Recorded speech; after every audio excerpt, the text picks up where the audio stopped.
मात्र 20 दिन बचे हैं आपके पास आपके बोर्ड एग्जाम के लिए, और फ़र्क नहीं पड़ता ना कि यार आपने पूरी साल मेहनत करी है नहीं करी है, लेकिन अगर इन 20 दिनों में आपने प्रॉपर स्ट्रैटेजी प्रॉपर तरीके से पढ़ाई नहीं करी ना, तो अगर आपने पूरी साल पढ़ा भी है ना तब भी आप फेल हो सकते हो, अगर आप नहीं भी पढ़े हो ना तब भी आप पास हो सकते हो। ठीक है, इस वीडियो में मैं ऐसे ऐसे स्ट्रैटेजी और ऐसे टिप्स बताऊंगा जो आपको आपके टीचर ने कभी नहीं बताई होगी, किसी कोई भी नहीं बताता ये सारी चीज़ें, और पूरी चीज़ें प्रैक्टिकल बेस पे हैं, सारी चीज़ें मैंने खुद फॉलो करा है। और देखो एक चीज़ मैं बताता हूँ जिनको भी नहीं पता होगा ना, तो मेरे बोर्ड एग्जाम में 80% मार्क्स है, 79%। ठीक है, 79 पॉइंट समथिंग कुछ था, तो 79 मान लो। और ये ना बस 20 दिन के अंदर में मैंने लाया था, 20 से 25 दिन पढ़ा था, थोड़ा 5 दिन और बढ़ा लो, 20-25 दिन, 1 महीने ले लो पूरा, इससे ज़्यादा नहीं। और मैं एक और चीज़ बताऊँ, मैं जेई के लिए जो भी एस्पिरेंट पढ़ाई करता ना उससे पूछ लेना, बोर्ड को ज़्यादा टाइम नहीं देता है। मैं प्रॉपर 2 साल जेई के लिए पढ़ा था, जो जेई में क्वालिफाई भी हुआ, उसके थ्रू मैं कॉलेज में भी बीटेक कर रहा हूँ। ठीक है, अब एक चीज़ ध्यान रखना कि जो मैंने जेई में पढ़ाई करी थी ना वो इंग्लिश मीडियम में था, और मैंने बोर्ड एग्जाम हिंदी मीडियम में दिया था। अब प्रॉपर तुम ध्यान रखना ये बात कि मैंने पूरी चीज़ें शुरुआत से पढ़ाई करी है, ऐसा कुछ भी नहीं है कि हमने बोर्ड के लिए पहले से पढ़ रखा है, चीज़ें मेरे को आती थी, नहीं आती थी। मेरे केमिस्ट्री में 89 मार्क्स थे। ठीक है, जबकि केमिस्ट्री मेरी सबसे बेकार सब्जेक्ट थी।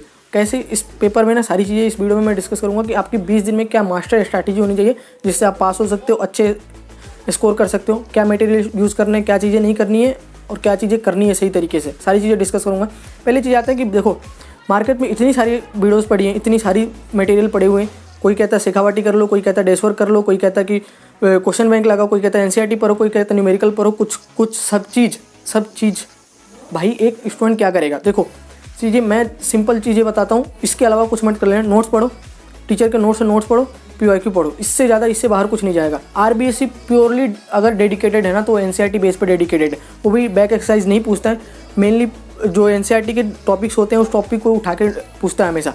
अगर तुमने प्रीवियस ईयर क्वेश्चन पेपर कर रहे हो ना, तो देखो मैं इसलिए कहता हूँ, देखो प्रीवियस ईयर क्वेश्चन करके ना बहुत अच्छे स्कोर कर सकते हो, लेकिन अगर प्रीवियस ईयर क्वेश्चन पढ़ने जाओगे ना तो चीज़ें देखो कहीं से कुछ भी सीक्वेंस वाइज नहीं है कि सीक्वेंस वाइज चल के वो पूछ रहा है, लेकिन देखो अगर तुम नोट्स पढ़ रहे हो ना तो सीक्वेंस वाइज सारी चीज़ें होंगी, जो चीज़ें पहले कनेक्टेड बाद में कनेक्टेड हुई वो चीज़ें पहले पढ़ लोगे ना, तो नोट्स पढ़ने के बाद पीवाईक्यू करोगे तो दिक्कत नहीं होगी, आपको बेसिक अंडरस्टैंडिंग होगा। ठीक है, तो ये चीज़ें देखो मार्केट में संजीव वगैरह सब कुछ भी चीज़ों के डैशबोर्ड के पीछे मत पढ़ो, उसके चीज़ें में पढ़ोगे बर्बाद हो जाओगे, कुछ मार्क्स भी नहीं आएंगे, फेल भी हो जाओगे और दिमाग और ख़राब होगा अलग से। ठीक है, दूसरी चीज़ पढ़ते हैं कि पेपर प्रेजेंटेशन। देखो अभी से एक बात ध्यान रखना कि पेपर आपका कैसे तरीके से लिख रहे हो ना, वो बहुत ध्यान रखेगा। कि एक बात ध्यान रखना कि अभी से जो भी चीज़ें कर रहे हो ना, तो लास्ट 20 दिन को ध्यान में करके करना कि उस दिन क्या करना है आपको। ठीक है, पेपर स्ट्रैटेजी पहले से बना लेना कि आपको कौन सा क्वेश्चन अटेम्प्ट करना है, कौन सा क्वेश्चन पहले अटेम्प्ट नहीं करना है। देखो सेक्शन सी और सेक्शन डी ईजी होने वाले हैं। बहुत लोग आपको कहते हैं कि एमसीक्यू कर लो, फिल इन द ब्लैंक्स कर लो। देखो एक बात ध्यान रखो, जहाँ पे एमसीक्यू क्वेश्चन 50-60 बन सकते हैं एक टॉपिक में, वहीं एक चैप्टर में ना अगर बात करें बड़े क्वेश्चन के जो 4 मार्क्स में और 3 मार्क्स में आ रहे, तो वो बिल्कुल 8 से 10 क्वेश्चन बनेंगे। और बताओ मेरे को 25 क्वेश्चन और 50 क्वेश्चन पढ़ने से अच्छा है कि 8 क्वेश्चन पढ़ लो आप। ठीक है, और वो उस 8 क्वेश्चन में मानता हूँ मैं थोड़ी सी चीज़ें डिफिकल्ट होती हैं, लेकिन ना ये फिक्स होता है, उसमें भी ऑप्शन मिलता है आपको। एमसीक्यू के पीछे मत पढ़ो। अगर आपने कुछ भी नहीं पढ़ाना तो एक बात ध्यान रखो कि पहले बड़े क्वेश्चन पर अटेम्प्ट करो, वो ज़्यादा ईजी हो जाएगा। मेरे पर्सनल अगर ओपिनियन है तो एक बार खुद देखो, मैं कहता हूँ अपनी स्ट्रैटेजी खुद बनाओ, एक बार खुद से करके देखो कि आपको क्या सूटेबल चीज़ें सूट कर रही हैं वो करना। 50 चीज़ों के पीछे भी मत भागना, प्रॉपर से बस नोट्स फॉलो करो।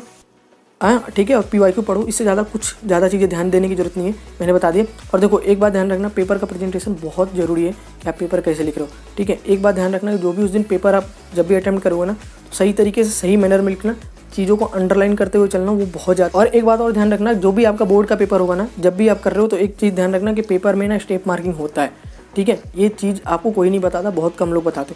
तो एक एक क्वेश्चन में जितना चीज़ें आ रही है ना, वो चीज़ें अटेम्प्ट करके जरूर आना। अभी से अगर आप मॉडल पेपर सॉल्व कर रहे हो तो सॉल्व करने की टेक्निक लिखो, जो भी आप चीज़ें पढ़ रहे हो ना उसको लिख के ना पढ़ना स्टार्ट कर दो। याद कर रहे हो कुछ, उसको पेपर में कैसे प्रेजेंट करना वो चीज़ याद रखो।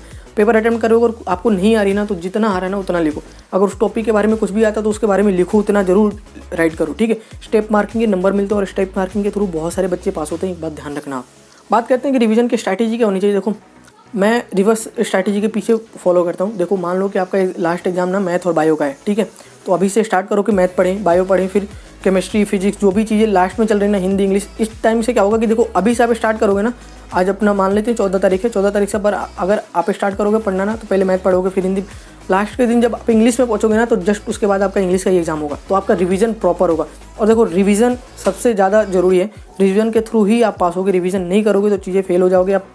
एक बात ध्यान रखना, अगर प्रॉपर तरीके से रिवाइज नहीं करोगे तो आपके जहाँ पे 90 और 95 बनने चाहिए थे वहाँ पे आप 60-70 पे अटक के रह जाओगे, और ये चीज़ें बहुत दुख देती है। मेरे साथ पर्सनली हो चुका है मैथ के पेपर में। मेरे मैथ बहुत अच्छा था, जेई में भी मेरे मैथ्स में बहुत अच्छे स्कोर थे, बस मेरे बोर्ड एग्जाम में 68 रह गए थे, और मेरी गलती से रह गई थी। मेरे को पता है मैंने गलती कहाँ करी थी। तो ये चीज़ें गलती आप बिल्कुल मत करना, एक चीज़ को ध्यान रखना। और देखो सिलेबस ना जरूरी नहीं है कि आपका 100% कवर हो, ये चीज़ आप भूल जाओ कि आप 100% सिलेबस करोगे तभी आप पास होगे। देखो एक चीज़ मैं जो कहता हूँ ना वो बात ध्यान रखना, दिमाग खोल के सुन लो एक बात, जितना हो सकता है ना पासिंग मार्क्स तक चैप्टर पकड़ लो एक बार, कि जितने एक पहले डिसाइड कर लो कि ये चैप्टर मेरे से हो जाएगा ईजी है, उसको अच्छे से एंड टू एंड कंप्लीट करो, स्टार्ट टू एंड, ठीक है।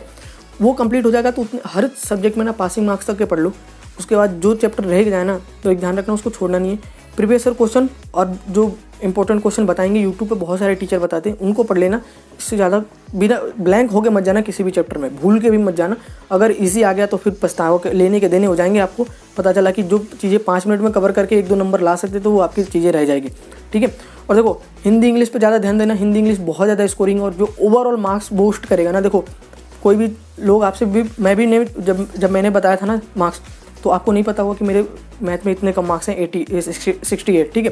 तो एक बात ध्यान रखना, जब भी कोई आपसे मार्क्स पूछोगे ना, आप जीवन में कभी बताओगे तो ओवरऑल मार्क्स ही बताओगे। और ये ओवरऑल मार्क्स में आपका फ़र्क नहीं पड़ता ना कि आपके हिंदी में 5 नंबर थे या 10 नंबर में, कोई नहीं पूछेगा, ओवरऑल मार्क्स पूछेगा। तो एक बात ध्यान रखना, हिंदी इंग्लिश में ना 90-92 आराम से स्कोर कर सकते हो बहुत ईजीली, वेरी ऑनेस्टली मैं बता दूँ तो।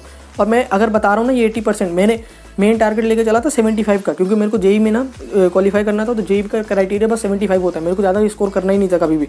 मेरा मेन फोकस पहले से 2 साल से जेई था, मैंने प्योरली डेडिकेटेड जेई के लिए पढ़ा था। उसके बाद मेरा बस टारगेट था कि 75 अचीव हो जाए, इससे ज़्यादा मेरे को नहीं चाहिए। और मेरे आए कितने 80। सिलेबस के पीछे ज़्यादा मत भागना, जितनी चीज़ें कर रहे हो क्वालिटी के हिसाब से करना, बाकी जो चीज़ें रह जाए ना उसके लिए इंपॉर्टेंट क्वेश्चन पढ़ लेना। और देखो खुद पे विश्वास रख लो अभी, ठीक है। कुछ दिन बस 1 महीने की बात है, 1 महीने जी जान लगा के पढ़ाई कर लो। और देखो कोई भी गुरु, कोई भी टीचर, कोई भी कुछ भी चीज़ें कह देना फालतू, जो भी इंटरनेट पे वायरल होंगी चीज़ें, पेपर लीक हो गए फलान ढिमकाना, इसके पीछे मत पढ़ना। मैं पहले भी बता रहा हूँ, हाफ ईयरली के टाइम पे भी मैंने ये बात कही थी और मेरी बातें सच हुई थी। और प्लीज़ जितने फालतू के न्यूज़ आएंगे ना उसके पीछे मत जाना। अभी बहुत सारे न्यूज़ आने लगे, पेपर लीक हो गया, ये हो गया, वो हो गया, उसके पीछे जाना मत। ऐसा कुछ नहीं होता, अगर हो भी गया ना गलती से तो ध्यान रखना कि पेपर वो रिपीट होगा, इतना ध्यान रखना। तो प्लीज़, और आरबीएससी बोर्ड में खासकर होता है, बहुत अच्छे बड़े बड़े चैनल हैं वो करते हैं, जो फालतूगिरी काम करते हैं बस वही काम करते हैं। उनको पेपर लीक कराना होता है बस वही करेंगे, वो फालतू में कुछ नहीं होता है। पेपर लीक होता नहीं है, मॉडल पेपर ही दिखा देंगे आपको, कुछ भी दिखा देंगे थंबनेल पे लगा के। तो इनसे बच के रहना। अगर इस टाइम पे बच गए ना तो समझो कि आपका नैया पार हो जाएगी। अगर इस टाइम पे अगर भटक गए तो नैया डूब जाएगी आपकी, कुछ नहीं होने वाला है फिर, ठीक है। फिर करते रह जाना, भैया भैया भैया भैया फेल हो गए, वो हो गए, फिर इसके पीछे भागोगे। चुपचाप आराम से पहले पढ़ाई करो, शेड्यूल बनाओ, टाइम अच्छे से प्रॉपर बनाओ, डिवाइस करो। अगर बोलोगे तो मैं वीडियो बना दूंगा जिसमें मैं टाइम टेबल बता दूंगा कि और क्या प्लान होना चाहिए, प्रॉपर स्ट्रैटेजी उसमें बता दूंगा। और देखो ये लास्ट के 20 दिन ये मास्टर स्ट्रैटेजी जो भी चीज़ें मैंने बताई ना, एक पॉइंट वो लिख लेना और एक पॉइंट बहुत अच्छी तरीके से ध्यान रखना, पास हो जाओगे। ध्यान रखना, और बहुत अच्छे स्कोर कर सकते हो इस 20 दिन में, ठीक है। 0 to 90 और 95 भी जा सकते हो। मैं इजीली आराम से कहता हूँ अगर प्रॉपर स्ट्रैटेजी डिस्कस करें तो, ठीक है। प्रॉपर तरीके से सारी चीज़ों को फॉलो करो, काम हो जाएगा। और अगर आपको कुछ डाउट हो, कुछ भी चीज़ें पूछनी हो तो मेरी इंस्टा आईडी पे आप मेरे को मैसेज कर लेना। व्हाट्सएप पे मैसेज मत कर लेना, व्हाट्सएप अकाउंट मैं यूज़ नहीं करता हूँ। जो भी बच्चे ने कॉल किया उनको पता होगा कि मेरा दोस्त फ्रेंड ऑपरेट करता है, तो उसको मत यूज़ करना क्योंकि वो सेल्स के लिए यूज़ होता है, ठीक है, PIQ वगैरह के लिए। तो प्लीज़ अगर मेरे से कुछ पूछना तो इंस्टाग्राम पे मेरे को मैसेज कर लेना, मैं वो बता दूंगा। या फिर मेरे टेलीग्राम का आईडी भी दिया होगा डिस्क्रिप्शन में, या फिर व्हाट्सएप पे से मांग लेना, मेरा दोस्त दे देगा आपको टेलीग्राम का आईडी, वहाँ से मेरे को कॉन्टैक्ट कर लेना। बाकी मैं मिलता हूँ अगली वीडियो में, तब तक के लिए बाय।